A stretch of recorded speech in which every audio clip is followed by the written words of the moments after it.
Imagine if your world suddenly went dark and you had to learn to live without the ability to see. That's what happened to Ian when he was shot at the age of 21. Having lived half his life without his eyesight, Ian's had to adapt in every way and has dedicated himself to becoming a mentor to young men through his youth work role at Blokes Foundation. It's just a reward on its own to have that one boy come up and say, yeah, the impact you've had on my life. Like, if I didn't go through that program, where would I be? Sort of stuff. And that's our goal, I guess. This is Ian Clements. Welcome to Young Blood, the volunteer video podcast dedicated to young men's mental health. I'm your host, Cal McPherson, and this is a platform for young men and their loved ones to share lived experience stories and show that no matter what you're going through, you're not alone.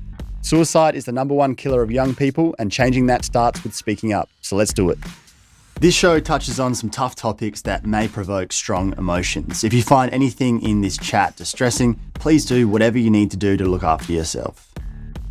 We see USA trying to grow your savings, dreaming of a home for your fur baby and human one, and kicking life goals. Because we're here too, seeing more South Australians thriving. We see you, South Australia. Credit Union SA. Ian, what was it like to lose your eyesight at 21? Yeah, it was pretty devastating because I was 10 years old when I wanted to be a tattooist, and all my spare time I just drew and tattooed people. Then to wake up and notice I've lost my sight, it was just devastating. It took me a while to cope with it. So. And how did it happen?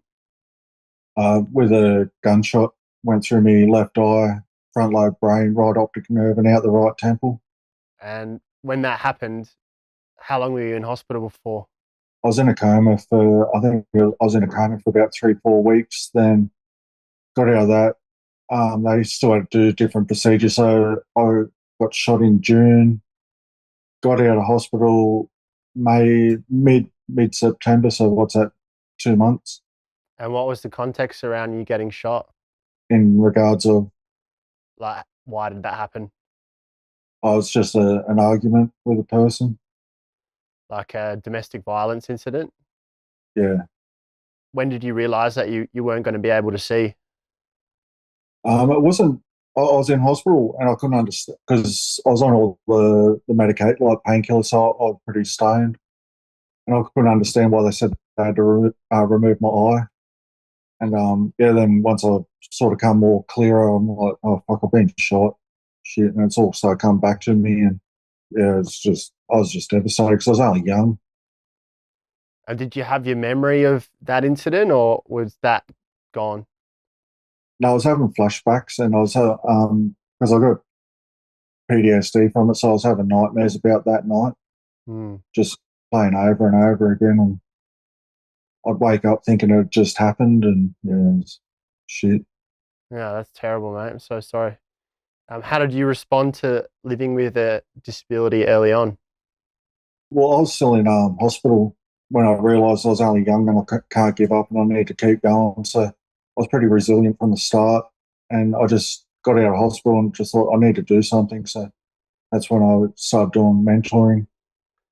It's a pretty big turnaround to reach that conclusion. Sort of how long did it take you to be able to adjust to that reality and take on that attitude? Well, even now it's still a bit of a struggle, and it's been 20 years now, but yeah, I don't know. It was just so hard because, as I said, I was 10 years old when I wanted to be a tattooist, so all my time I just drew, and not being able to draw or tattoo people anymore just was hard to deal with. Yeah, absolutely. So you were 21 when that happened. Did you have support of family and friends and people around you to help you through it?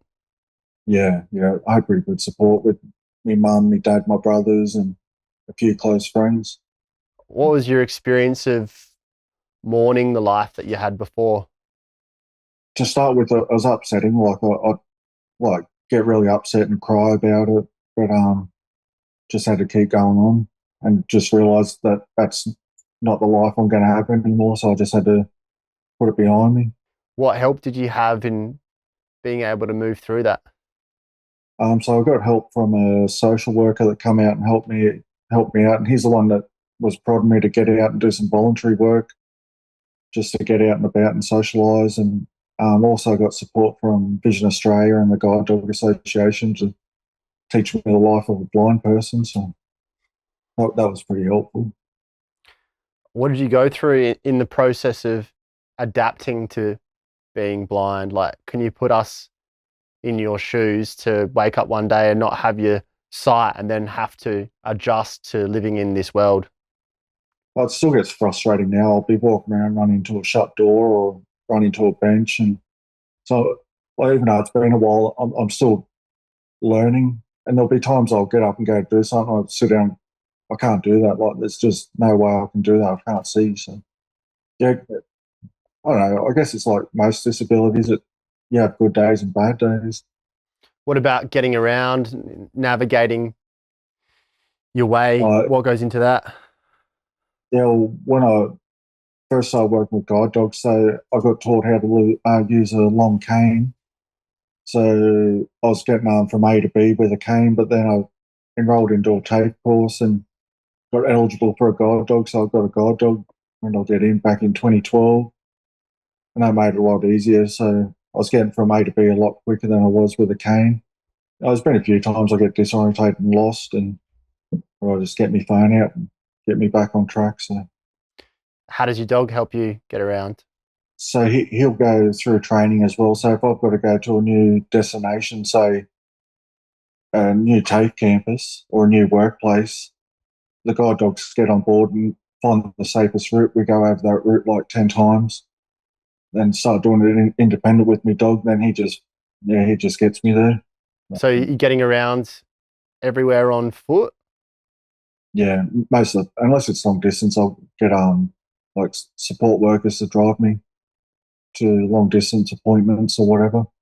And what about moving around your house? Yeah, that's pretty good now. I've been here for 6 years now, so as I said, I still run into benches and tables, even though they haven't been moved, but it's just because I zone out myself and just walk around in cruise control and just run into everything. Yeah, because it must be hard to have to concentrate all the time on where you're going, and no one can stay focused all the time. Yeah. Did you hold on to anger and resentment over what happened? I've let most of it go because I think it was 3-4 years ago I got diagnosed with depression and PTSD, and I just got given some coping strategies how to deal with it. And there'll be days I'll be sitting there just thinking about drawings, and I sort of get angry that I can't do that anymore. But I just bring myself back to reality and go, well, that's not going to happen. So I've just got to deal with it. What was that process of letting go of that anger at that injustice? That must be an incredibly hard thing to let go of. Yeah, that was to start with, but my wife, because I'd get angry and frustrated, and my wife was there trying to support, just saying, "Well, just let it go. You can't hold on to it." So it's frustrating. It's more frustrating that these days than it is angering. It's just frustrating. And what coping strategies have been helping you? Just different hobbies, and with working now, like working just takes my mind off all that now. So now I've got a new career, a bit different at tattooing, but I find the job I'm in now is a lot more rewarding, working with the young boys. So, And how'd you meet your wife? like you meet all good women at the pub. How long have you been together for? We've been together 18 years now. Oh, wow. Yeah, I've got 3 kids, a 16-year-old son, 10-year-old daughter, and a 6-year-old daughter now. What goes into parenting as someone who's blind? Yeah, it's pretty good. My kids, most of the time, are helpful with me, knowing I can't see, so they'll come and help me out and come find stuff for me if I can't find it. But that's the only life they've known, to have a blind parent, so it's sad for them. Like, I wish I wasn't blind for them, so I can do more activities with them, but it is what it is. Yeah, it must be tough not being able to see them. Yeah. Yeah. What can you do with them that you really enjoy? Well, my son plays football, so when he was a young kid, I played football with him in the lounge room. teaching me how to pass. And with my girls, I'll do some craft stuff with them. Obviously, play the dolls with them. I haven't done that for a while because they're getting a bit older for dolls. But yeah, we'll go for a walk down the street, me and my girls, and take them to the shop. And And what do your wife and kids mean to you? yeah, they're pretty important. They keep me grounded. So I think if I didn't have them, I'd be pretty loose and down. How were they able to support you as your loved ones? I don't know. I think it's just natural. It is what it is. I think it's just a natural support, I guess. I can't really explain it. You know, you're very fortunate to have a wife and have 3 kids and still be living a full life despite your disability. Yeah, I'm pretty fortunate in some regards. How did you approach moving on with your life when you were 21 and you'd got over that acute recovery phase? How did you move on from there? For a while, I was just at a stop. I couldn't work out what to do. I didn't know what was going to happen, and wasn't diagnosed. And I didn't really see the signs of depression. And but I was just because I had to move back in with my mum. So yeah, she was doing her best to keep me going, I guess, and like being my rock at that time. What was your experience of depression? There's a few times I thought, no, this is it. I can't do it, and I'd sit there and contemplate what to do and thinking, is there any way out? And there was one time I got that bad. I went down the train station and didn't know if I wanted to jump on the train or jump under one. Um, the station master was there and identified I wasn't doing well, so he had a talk and got me down to the local doctor, and yeah, so it was big support from him that day. So And when you went to the doctor and tried to get some support, what response did you get? yeah, he was really serious about it. He got a mental health plan for me and went and seen a psychiatrist or psychologist, one of the two.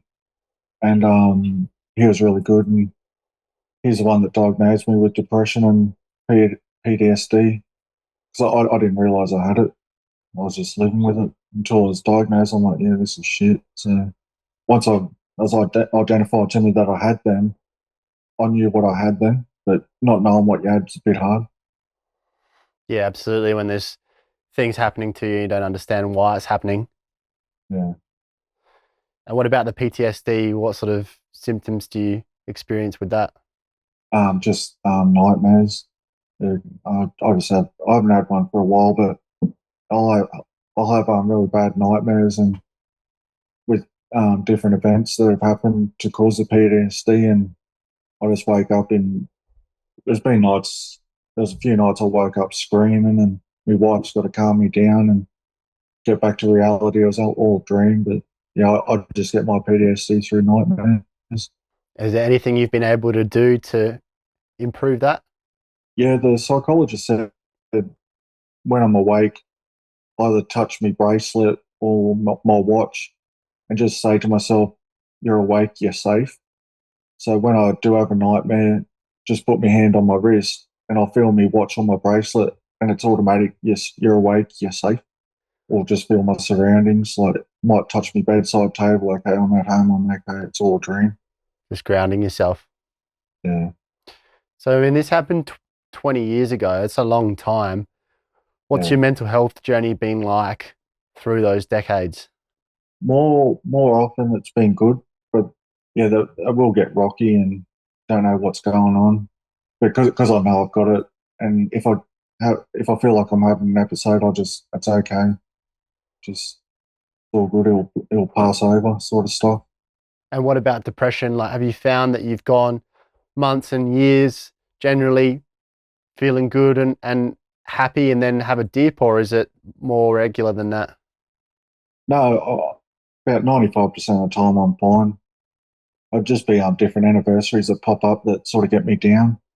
The anniversary of losing my sight and anniversaries of losing my parents and all those sort of anniversaries come around every year and they get me down. But it's only for a short moment, then I'm back up. And what do you do knowing that those days are coming up? How do you approach them? The anniversary of losing my sight next year is, I don't know why it's going to be tough for me, but I know it will, because it'll be 21 years, half my life. So knowing that I've been blind half my life, I'm not looking forward to it. So what do you do in the lead up to that to be able to get through it when you know it's going to be hard? Well, because I've spoke to a lot of people about it, I think it's helping me to deal with it when it comes around. And what about your youth work? How did you get into that? So as I said at the start, the social worker said about doing some voluntary work. I said, well, what is there? And he goes, oh, there's voluntary youth mentoring. And I said, talk to me about that. And just get through the Samaritans. So I started doing that. I've done a certificate too in the mentoring. I thought, yeah, this is really good. And I really enjoyed it. And it was in 2011. I thought, yeah, I'm going to do a Cert 4 in youth work. So I've gone back to TAFE. So I didn't complete any high school because I wanted to be a tattooist, so I didn't need it. So I went back, done year 10, 11, 12, then done a Cert 4 in youth work. Then I kept going, done diploma in community services, diploma in child, youth and family interventions. And I just went on to the Castle Personnel job network agency, and the job popped up for top blokes on the job vacancies. And so I applied for it and had the interview. And yeah, I've been there 2 years now. And yeah, it's just every day. It's just like, it's one of those things I look forward to. I look forward to work. Yeah, well, you know you're in the right spot if you feel that way. What is it about that kind of work that speaks to you? At the start of the programs, you'll get kids, you think they're hard kids, not naughty kids or quiet kids. And just after a few weeks building a rapport with them, and they start talking and asking questions and telling you personal stories, and like, yeah, we've got him, he's opened up. And at the end of the program, we do a quiz with them, and the amount of information they retain, we're like, well, that's good, you've retained all that. So you can go in the world with those tools in your belt and just try and live that better life. Because when I was at school, there was none of that programs when I was at school. And I often think if there was something like that when I was younger, would I be in this situation now? So what sort of skills and conversations are you having with them? So we do the realities of pornography, healthy minds. That's one of our main focuses, is healthy minds and healthy relationships. We do peer pressure, risk taking, anger management, power and privilege. There's like endless of topics that we do, and each week something different. So some of the programs have hands-on activities. Some it's just me and my co-facilitator talking and asking questions, and the other boys just sit there, listen, suck it in. I've never come across an organisation like Top Blokes before. It's unreal. How have you been able to connect with young men in particular? Like, why do you think they trust you, or they want to open up around you, or they can get something from working with you? Yeah, well, some people say it's my image and my composure, but I think because I was only young when I lost my sight, I still feel that young. So I still feel close to that age, even though I lost my sight 20 years ago. But yeah, some say it's my image and my composure, and I think it's just because I'm still young at heart myself. And when you've got a young man who you can tell is struggling or holding something back, going through something, how do you approach trying to help that person? Well, we sort of offer them the strategies, because at the start of the sessions, we do a check-in, how you feeling, 1 to 5, 1 being low, 5 being high. So we can gauge how that kid's going at the start of the day. And if they say, I'm feeling a 1, we'll say, is there any reason you're feeling low? And it might be just lack of sleep, or they've got an exam on, so we can sort of gauge. And if we think there's something on, we'll just say, you're welcome to hang around after the program and talk to us if you want. So we just open the door for them. If they want to talk to us and they feel comfortable, they'll come do it. So we've had a few boys do that with us, which it's really good. Just they just want to talk, or they want to tell their story, but they've never had the avenue to do that. Any anecdotes that stand out from your time doing that work, of someone in particular that's come to you, or it's really meant something to you seeing them be able to turn it around? Yeah, so at the end of the programs, because we do pre and post surveys, and some of the boys that just say like some of the topics that just resonate with them, and they've learnt so much from that topic. Like say anger management, a lot of the boys, well, not a lot of the boys, but some of the boys will say they've got anger issues, but we've gave them all the strategies and tools how to control that anger. And we've had parents ring the top blokes and just say, look, our son has just done a big 180 and he's so much better. We've got better connections with him now and he's controlling his anger a lot better now because of top blokes. So that stuff makes you feel good. And it was only last week, me and Aaron, who's our regional coordinator, went down the bakery to have some lunch, and one of the boys that went in the program a couple of years ago seen us and stopped us and said, oh, yeah, I've done the program with you, and since then I've been so much better and I'm on the right path and I'm looking for work. And well, that's a positive. Like if we work with 100 boys and you hear that every now and again, that's really good. So what does that do for you, knowing that you're having that kind of impact? Oh, it's great. Because as I said, there was nothing like that when I was a kid. And to have an organisation that's trying to clean up the young male's mental health, depression, and minimise suicides, it's just a reward on its own. To have that one boy come up and say, yeah, the impact you've had on my life, like, if I didn't go through that program, where would I be? Sort of stuff. And that's our goal, I guess. And you use your own story and your own experiences with these mental illnesses to be able to relate to them? Yeah, well, one of the topics is resilience. So we talk, what is resilience?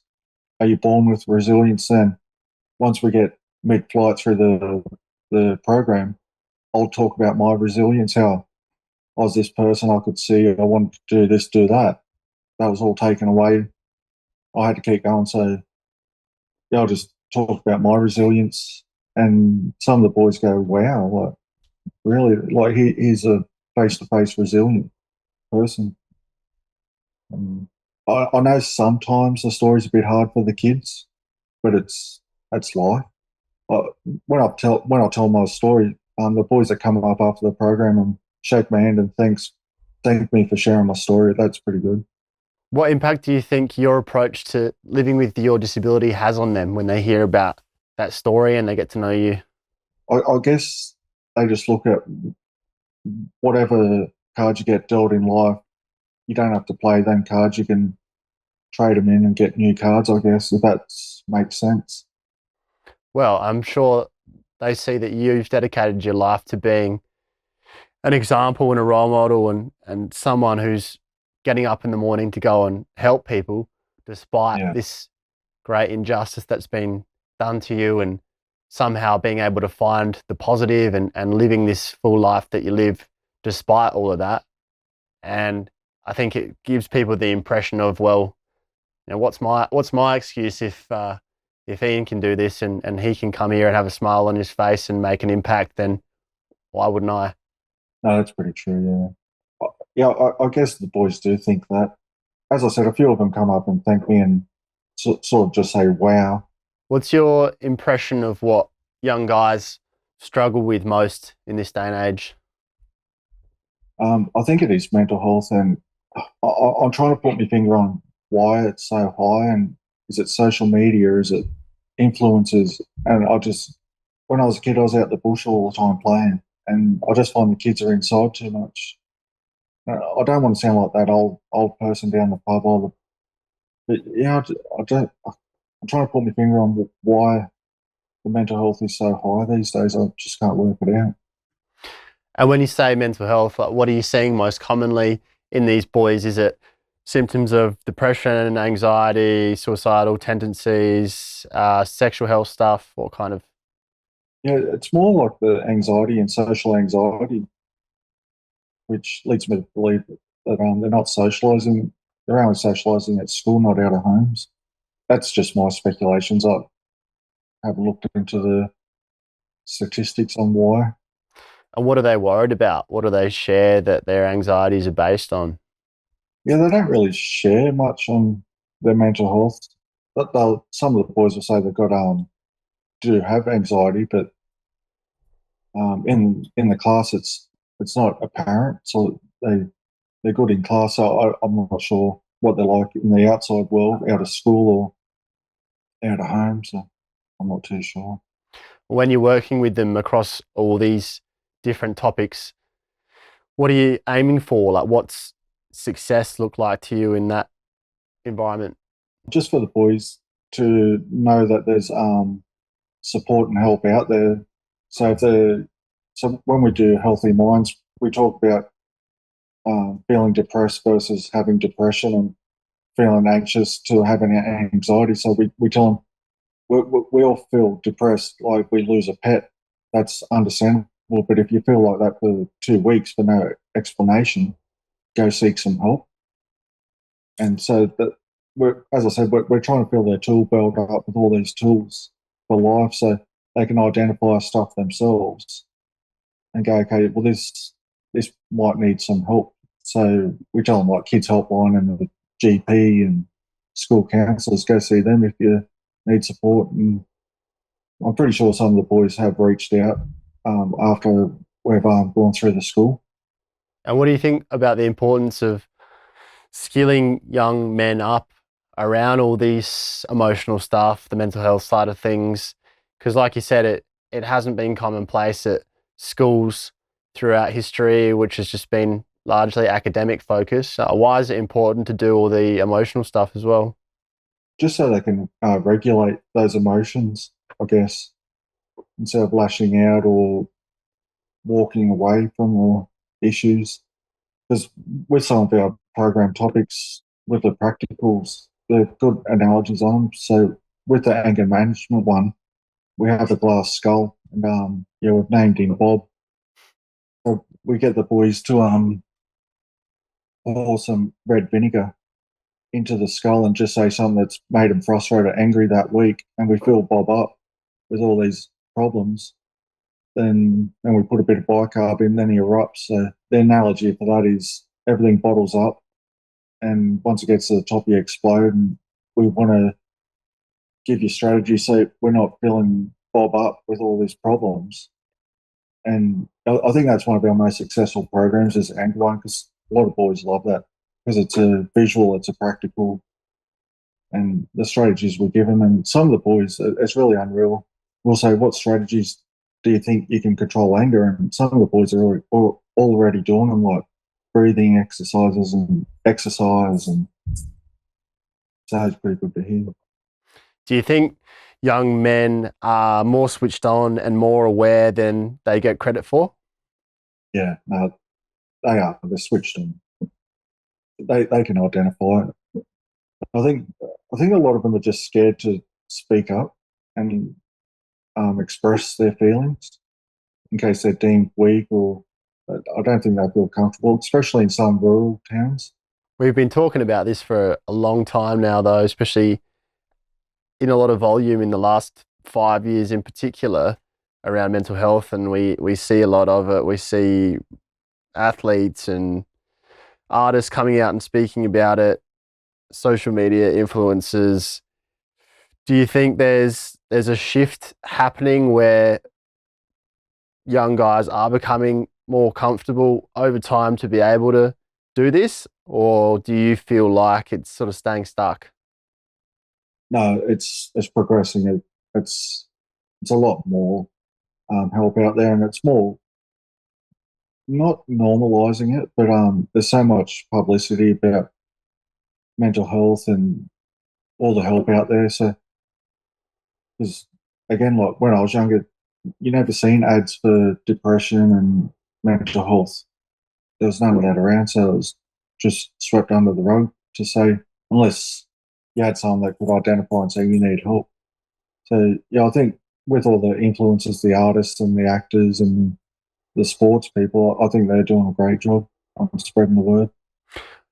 And where would you like things to get to in relation to young men and being able to cope with their mental health and have those tools and be able to prepare for their adult lives? Like, where would you like to get to? I don't think you'll get rid of mental health, but I'd really love it to be minimised and just have everyone being aware. And for the person to have the tools, if they don't have mental health themselves, to identify that their mate, their friend may have it, and just walk up, put their hand on their shoulder, hey man, are you okay? Do you need to talk? So that sort of upstanding sort of awareness, you know what I mean?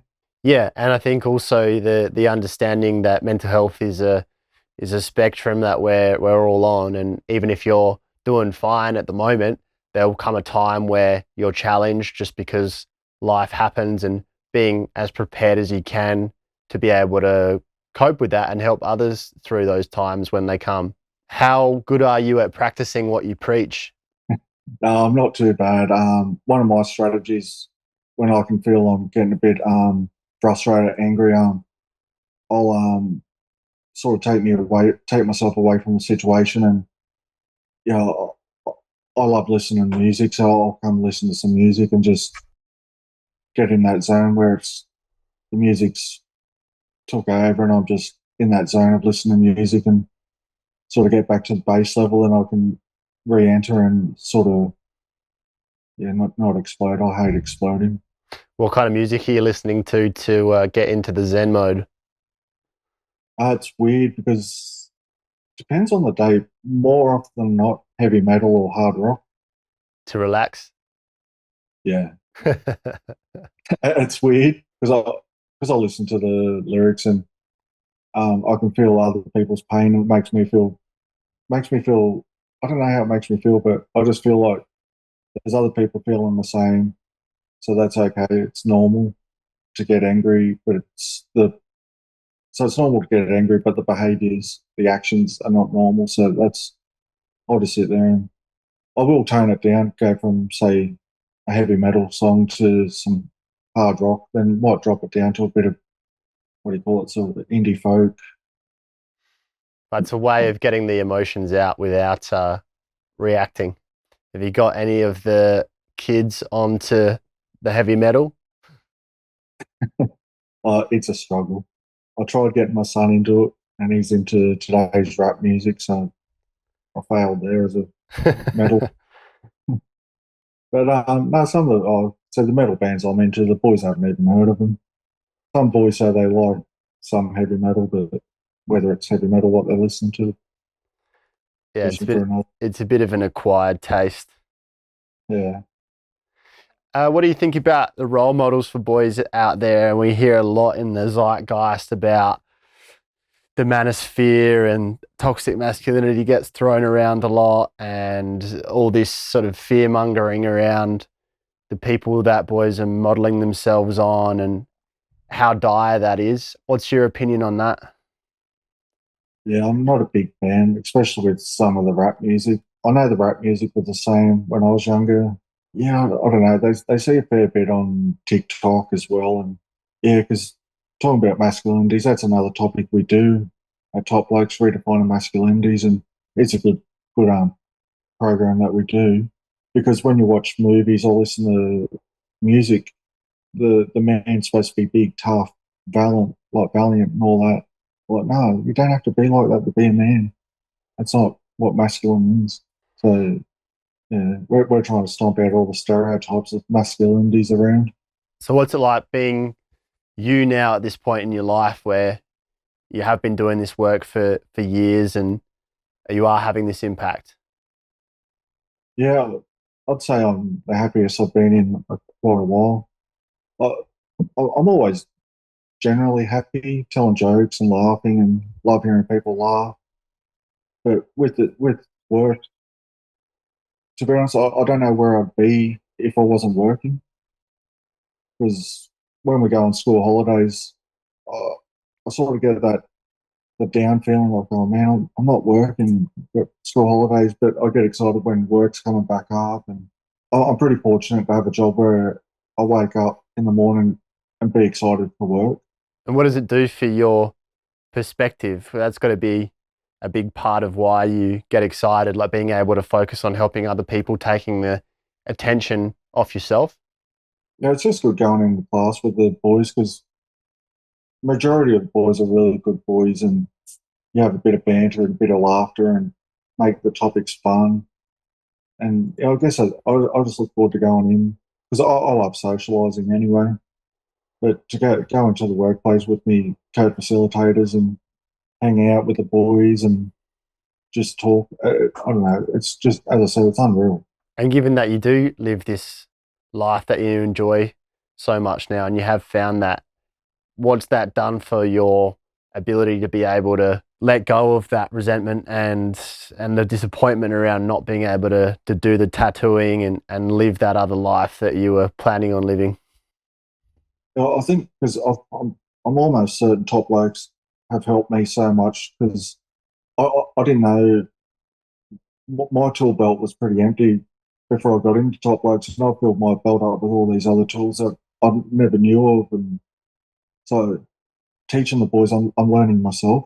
So it's, I don't know, it's one of those rewarding jobs in two factors. I'm learning, the boys are learning, and I just can't stress enough about Top Blokes, how good of an organisation it is, and what they're doing. And what sort of growth has your family seen in you in the last few years that they mention? I'm not sure. I can feel in myself I've gained confidence because I was never a confident person when I could see, but just sitting in front of the room with like 10, 15 boys, just looking at me, listening to me, it's built my confidence up, and it's made me feel a lot healthier in the mind as well. And what do you hope people take away from your story when you go and talk to these guys and share what you've been through?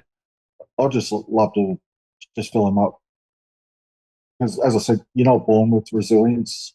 Like, you do have it, but I just want them to be resilient in no matter what life throws at them, just be resilient. And there's always life after incidents. If something happens to you, it's not going to stop there. You can be resilient and move on from it. And that's what I'd like the boys to take away from it, is to be resilient, whether it's in sport or at school or just in general life, you know.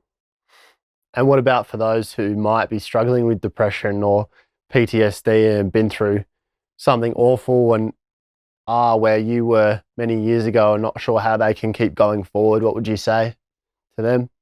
Yeah, I just wouldn't be able to stress enough that there's so much help and support out there. It's in your pocket. It's all on your phone. All this help support. Just pull your phone out and find the help support. It's there. You don't have to do it alone. That's one thing I'd love. I think they should teach at schools, like, to identify that someone's struggling. I think that's the people that struggle, that don't want to speak up. Someone needs to identify that person and say, "Hey, man, are you okay?" That's what I'd like to see. Well, it's very admirable work that you do, mate, and really important, obviously, to so many young men to be able to see and hear from you. Yeah, and I really commend you for the work you do, and it's great to see the positive impact it's had on you as well. I appreciate that, man. Thanks. That's it for this episode. If you like what we're all about, support us by following Young Blood Men's Mental Health on Instagram and Young Blood Mental Health on TikTok. Every podcast episode is recorded in professional quality video, and they're all up on our Young Blood Men's Mental Health YouTube channel. So please show some love and subscribe. You can find everything there is to know about the podcast at youngbloodmensmentalhealth.com. And most importantly, please share these stories with anyone in your life who needs to know they're not alone. We're all in this together. Catch you next time.